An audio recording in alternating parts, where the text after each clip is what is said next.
Porn, जो कि एक टैबू टॉपिक है हमारे समाज में, पर आप ये जान के रोचक और विचलित होंगे कि पॉर्न जैसे नीले चलचित्र ने हमारे सिनेमा को बहुत तरीकों से बदला है। इसमें जो रंगीन और अलग तरीके का मजा है, शायद ही किसी कंटेंट ने आज तक इंसान की मानसिकता और विचलितता को इतना बढ़ाया है कि इंसान इसको पाने के लिए कुछ भी कर गुजरने के लिए तैयार है।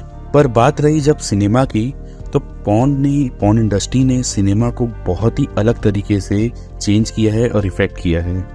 और हाँ, मैं यहाँ बात पॉर्न एक्ट्रेस की नहीं कर रहा हूँ और ना ही उनका ट्रांसफॉर्म पॉर्न एक्टर्स से सिनेमा की तरफ। हाँ, ये अलग बात है कि बहुत सारे बड़े बड़े एक्टर्स जो आज हम देखते हैं वो कहीं ना कहीं उनकी शुरुआत पॉर्न इंडस्ट्री से ही हुई है। जैसे कि हॉलीवुड में Arnold Schwarzenegger, Jackie Chan, Matthew लीबेरिक, सॉरी फॉर द प्रोनाउंसिएशन, मेरा इंग्लिश में थोड़ा स्लो है। और इंडिया में एग्जाम्पल सब जानते हैं, सन्नी दीदी। पर यह बात भी सत्य है कि इस इंडस्ट्री ने एरोटिका को हम लोगों के बीच में एक नॉर्मलाइज किया है। और बहुत सारे एरोटिक सीन जैसे गेम ऑफ थ्रोन में did you remember the sex scene between the Tyrion Lannister and Sasha, हाँ वो बहुत बड़ा एग्जाम्पल है एक परफेक्ट एरोटिक सीन के, क्योंकि लोगों को वहाँ पे परेशानी तो हुई थी, मतलब हमें नहीं हुई थी। पर बात करें तो porn industry show a major impact in cinema. और सबसे पहला इम्पैक्ट हम ये कह सकते हैं, नंबर 1, स्ट्रीमिंग सर्विसेज। आपको ये जान के अजीब लगेगा, लेकिन पॉर्न इंडस्ट्री वो पहली इंडस्ट्री थी जिसने स्ट्रीमिंग सर्विसेज को सिनेमा से भी पहले इंट्रोड्यूस करा दिया था इंटरनेट में, वो भी 20s के स्टार्टिंग्स में। और उस समय के 2G और 3G इंटरनेट में भी पॉर्न स्ट्रीम के लिए अवेलेबल था। नेटफ्लिक्स और अमेजोन से पहले भी पॉर्न स्ट्रीम के लिए अवेलेबल था। टेक्निकली बोला जाए तो स्ट्रीमिंग सर्विसेज की शुरुआत ही वहीं से हुई थी। और बाद में सिनेमा इंडस्ट्री ने देखा कि हाँ, कंटेंट को ऑनलाइन अवेलेबल करा के भी पैसे कमाए जा सकते हैं, तो उन्होंने बिजनेस मॉडल को कॉपी किया। और right now we can see there is a lot of streaming services right now like Amazon, Netflix and Ullu. दूसरे पॉइंट की बात करें तो VCR। अगर ओल्ड टाइम पे अगर आपको कोई भी कंटेंट प्राइवेट में कंज्यूम करना है तो उसका सिर्फ एक ही तरीका था कि आप VCR के थ्रू ही इस कंटेंट को प्राइवेट में कंज्यूम कर सकते थे। VCR जो आपको फोटो में दिख रही है, ये इस टाइप का एक इंस्ट्रूमेंट था या कैसी मीडिया ड्राइवर था, जिसके थ्रू आप अपने पर्सनल स्पेस में किसी भी टाइप की मूवी जो कि VCR कैसेट्स में अवेलेबल होती थी उसे कंज्यूम कर सकते थे। लेकिन आपको ये बात जान के हैरानी होगी कि VCR का सबसे ज़्यादा कंजप्शन अकेले ही अमेरिका में 40% से ज़्यादा लोग सिर्फ एज अ पॉर्न प्रोडक्ट इसके थ्रू कंज्यूम करते थे। और at the time porn industry is the first industry वो adopt VCR to distribute their content. इसका एक अलग ही मजा था, क्योंकि उस समय ही 2 तरीके से ही लोग पॉर्न कंज्यूम करते थे। Either they read erotic books और either they go for the erotic theatres.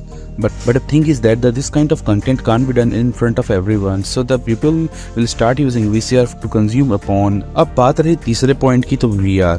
और किसी दूसरी इंडस्ट्री की तरह ही पॉर्न इंडस्ट्री वो पहली इंडस्ट्री थी जिसने वर्चुअल रियलिटी को अपने कंटेंट में इंटीग्रेट किया। और ना ही सिर्फ इंटीग्रेट किया, एक तरीके से बोला जाए तो फुल्ली डेवलप भी किया और आगे के लिए एक भविष्य भी दिखाया कि how to integrate a VR with the today environment of entertainment. But the thing is that porn industry वो पहली इंडस्ट्री थी जिसने वर्चुअल रियलिटी को इंटीग्रेट किया। और ना सिर्फ इंटीग्रेट किया, like company like Oculus and HTC के जो मेजर ट्रैफिक आता है डिवाइस सोल्ड आउट के, जो डिवाइस एफिलिएट ट्रैफिक आता है वो हाईली पॉर्न वेबसाइट से ही आता है। और 4th नंबर पे आता है डिजिटल कैमरा। पॉर्न इंडस्ट्री वो पहली इंडस्ट्री थी जिसने लो बजट फिल्मिंग के लिए डिजिटल कैमरा इंट्रोड्यूस किया।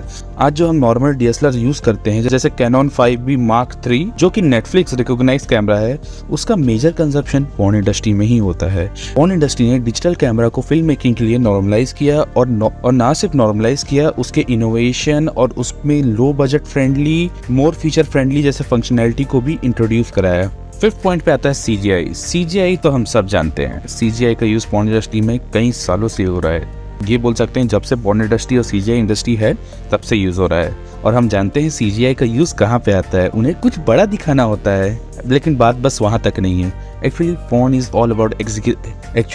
Is all about exaggeration. तो बात रही जब भी कोई वीडियो होती है तो उन्हें जब भी कुछ फ्लैशी या कुछ कर्वी दिखाना होता है जो कि रियल वर्ल्ड में नहीं हो सकता, जो हमारी फैंटेसी होती है, जैसे real adaptation of anime porn and like that, उन्हें दिखाने के लिए सीजीआई का यूज किया जाता है। तो सीजीआई भी एक मेजर पंख है पॉर्न इंडस्ट्री में, ना सिर्फ यूज होती है बल्कि वो वहां से आई भी है। बहुत सारे major CGI based art style जो ओरिजिनेट हुए थे only for porn industry, right now we are using in cinema too. और बात रही पेमेंट्स की, तो पेमेंट तो सब करते हैं, तो हम नहीं चाहते कि हमारी कोई भी पेमेंट पब्लिकली अवेलेबल हो। और सबसे बेकार चीज ये होगी कि अगर समाज या सोसाइटी को पता चल जाए कि हम ऐसे नीले चलचित्र वाले वेबसाइट में, इन तरीके की वेबसाइट में पब्लिकली अवेलेबल ना हो, तो इस प्रॉब्लम को सॉल्व करने के लिए 90s में रिचर्ड गॉर्डन ने फर्स्ट इलेक्ट्रॉनिक कार्ड सिस्टम को इंट्रोड्यूस किया, जो कि क्रेडिट कार्ड के ट्रांजैक्शन को बहुत ही आसान करती है ऑनलाइन वेबसाइट्स में। और गेस कीजिए इसका इस्तेमाल सबसे पहले कहाँ पे हुआ? जी हाँ, पॉर्न इंडस्ट्री में। वेबसाइट लाइक क्लब लव, जो पब्लिशर है पैमला एंडरसन की सेक्स टेप ने, इन्होंने सबसे पहले इंट्रोड्यूस करा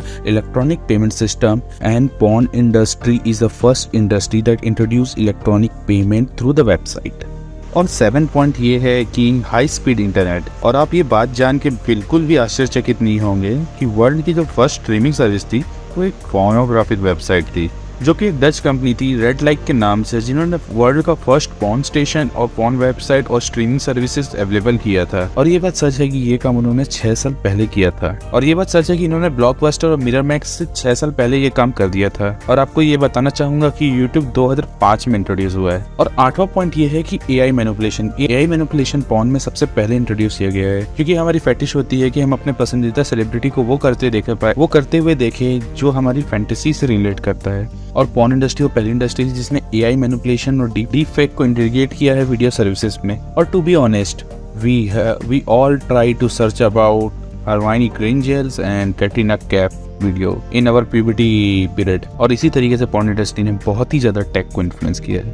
बट पॉर्न इंडस्ट्री का फ्यूचर क्या है? बात यह है कि ओल्ड टाइम में कोई भी कंटेंट, चाहे वो पॉर्न हो या नॉन पॉर्न हो, वो मोस्टली सब्सक्रिप्शन बेसिस पे आता था। आप सीडीज खरीदते थे या उसे रेंट करते थे। But today everything is available in free. You can say everything available in Telegram, but everything available is free. जब बात पॉर्न की आती है तो most of the thing freely available होती है। और सेकंड मेजर प्रॉब्लम है फ्यूचर ऑफ पॉर्न इंडस्ट्री की, कि majority of country right now banning porn. और थर्ड मेजर चीज आती है sex robot real porn star worker को उनके जॉब से ना सिर्फ रिप्लेस कर रहा है, बल्कि एक कस्टमाइज फॉर्म में इंडस्ट्री को चेंज भी कर रहा है। सेक्स रोबोट कस्टमाइज होता है तो डायरेक्टर इसे डिफरेंट वे में यूज करते हैं, क्योंकि ये रोबोट कोई भी अब्यूज का चार्जेस नहीं लगा सकता।